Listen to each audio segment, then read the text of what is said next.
శ్రీకాకుళంలో petrol diesel కొరతతో వాహనదారులు అల్లాడిపోతున్నారు. చాలా బంకుల్లో నో స్టాక్ బోర్డ్స్ వెలిశాయి. తెరిచిన బంకుల వద్ద వాహనదారులు భారీగా క్యూ కడుతున్నారు. ఇదే అంశంపై పూర్తి సమాచారం మా కరెస్పాండెంట్ బాలకృష్ణ అందిస్తారు. నేపథ్యంలో అయితే శ్రీకాకుళం జిల్లాలో అయితే పెట్రోల్ కొరత అనేది ఏర్పడింది. ఈ నేపథ్యంలో అయితే శ్రీకాకుళం భారత్ బంక్ దగ్గర ఉన్నాం. ఈ భారత్ బంక్ దగ్గర అయితే జనాలు వచ్చి బంక్ అయితే నిలుపుదల జరిగింది. ఈ యుద్ధ నేపథ్యంలో అయితే మనతో పాటు ఇక్కడ పూర్ణచంద్రరావు గారు ఉన్నారు. సార్, ఈ పొద్దు ఈ యుద్ధ నేపథ్యంలో జరుగుతున్న సంఘటనకి మన జిల్లాకి అయితే పెట్రోల్ కొరత ఏర్పడింది. దానికి మీరేమంటారు? సార్, నేను మార్నింగ్ ఆరు గంటలకి బంకు దగ్గరికి వెళ్ళానండి. 6 గంటలు బంకు దగ్గరికి వెళ్ళాను. నేను 2 గంటలు బంకు దగ్గర లైన్లో నిలబడ్డాను సార్. నేను 500 కొట్టమంటే 100 రూపాయలు కొడుతున్నారండి. ఎందుకంటే అందరికీ సర్దాలని, ఎందుకంటే మాకు పైనుండి రావట్లేదు అంటున్నారు. కానీ గవర్నమెంట్ ఏమంటున్నారంటే ఎక్కడ ఎటువంటి కొరత లేదంటున్నారండి. దానికైతే మేము రోజు మార్కెట్కి వెళ్ళి ఎక్కడ ఫ్యామిలీతో వెళ్ళాలన్నా మాకు కొంచెం ఇబ్బందిగా ఉంటుందండి.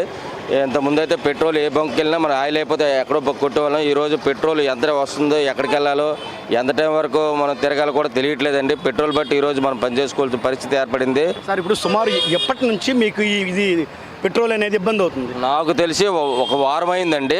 కానీ గ్యాస్ అయితే కొరతలో ఉంది. మనం బ్లాక్లో కొంటున్నాము. ఈ మధ్యన అది కొద్దిగా ఇంప్రూవ్ అయింది. ఆయన ఇంకా బుక్ చేసిన 20 రోజుల తర్వాత గ్యాస్ వస్తుంది. కానీ బంక్ మాత్రం 1 వారం అయిందండి నాకు తెలిసినంత మాత్రాన. ఈ రోజు అయితే నేను 6 గంటలకు వస్తే ఇప్పుడు 9 అయిందండి. 9:30కి నేను 500కి ఆయిల్ కొట్టమంటే నాకు 100 రూపాయలే కొట్టారండి. ఏమంటే కొరత తక్కువ ఉంది అంటున్నారండి. ఇలాగే పరిస్థితి ఏంటంటారు? ఇంకేం లేదు.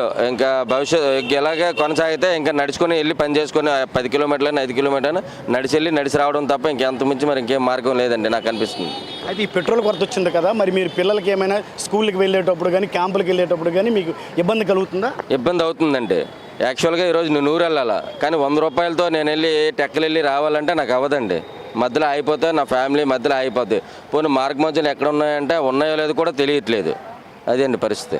మరి హైవే ప్రాంతంలో బోల్డ్ బంకులు ఉన్నాయి, అక్కడ పనిచేస్తున్న ఏమైనా ఎవరైనా ఫ్రెండ్స్కి అడిగారా మీరు? నేను ఒక 2-3 అడిగానండి. కానీ వాళ్ళు అంటే అక్కడున్న తెలిసిన వాళ్ళకి అడిగితే కొరత ఉందంటున్నారు. కానీ నాకైతే నేను వెళ్ళి చూడలేదు కాబట్టి నాకు పూర్తిగా తెలియదు. పేరు బాలాజీ రెడ్డి. నేను గంటంపావు నుంచి ఉన్నాను అక్కడ. పెట్రోల్ కొరత ఫుల్గా ఉంది, పెట్రోల్ డీజిల్. అలాగే చాలామంది డ్యూటీలకు వెళ్ళడానికి ఇతరత్ర పనులకు వెళ్ళడానికి చాలా ఇబ్బంది అవుతుంది. దయచేసి ఈ పెట్రోల్ కొరత లేకుండా చూడండి. చాలా సఫర్ అవుతున్నాము. డ్యూటీలు కూడా టైంకి చేరలేక చాలా ఇబ్బంది అవుతుంది మాకు. దయచేసి ఇది పై దృష్టికి తీసుకెళ్ళి ఎటువంటి ఇబ్బంది లేకుండా చూస్తారని అనుకుంటున్నాను. మీరు సుమారు ఎన్ని గంటల నుంచి ఇక్కడ నిల్చొని ఉన్నారు? నేను గంటంపావు నుంచి నిల్చొని ఉన్నానండి. నాకంటే ముందు వచ్చిన వాళ్ళు కూడా చాలామంది ఉన్నారండి.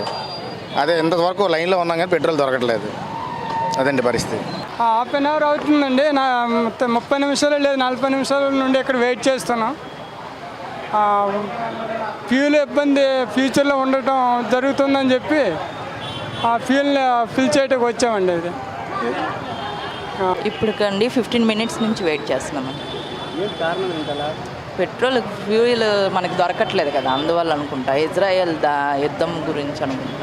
ఎన్ని రోజుల నుంచి దొరకడం లేదు? ఇప్పటికి 1 వీక్ నుంచి నేను చూస్తున్నాను. ఇలాగే 15 డేస్ నుంచి ఇలాగా సఫర్ అవుతున్నాను. మీరు జాబ్ నిమిత్తమా లేకపోతే? జాబ్ నిమిత్తమేనండి. నేను స్టాఫ్ నర్స్గా చేస్తున్నాను. నర్సన్పేట నుంచి వస్తాను. అయితే ఈ యుద్ధ నేపథ్యంలో ఈరోజు శ్రీకాకుళం భారత్ బంకులు అయితే చూస్తున్నాం. అయితే ఇక్కడ చూస్తున్న పరిస్థితి అయితే చాలా ఇబ్బందిగా ఉంది. వాహనదారులు వచ్చి కొనుగోలుదారుకి గంటలు వెళ్ళి వ్యవధిలో నిల్చొని ఇబ్బందులు పడుతున్నారు. వ్యాపార రీతి కానీ ఉద్యోగ రీతి కానీ ఎక్కడికైనా వివాహాలకు వేడుకలకు వెళ్ళినా ఇబ్బంది పడుతున్నారు. అయితే దీనికి వెంటనే కేంద్ర ప్రభుత్వం అన్ని చర్యలు తీసుకోవాలని ప్రజలైతే ఇబ్బందులు పడుతున్నారు. Video journalist నాగరాజ్తో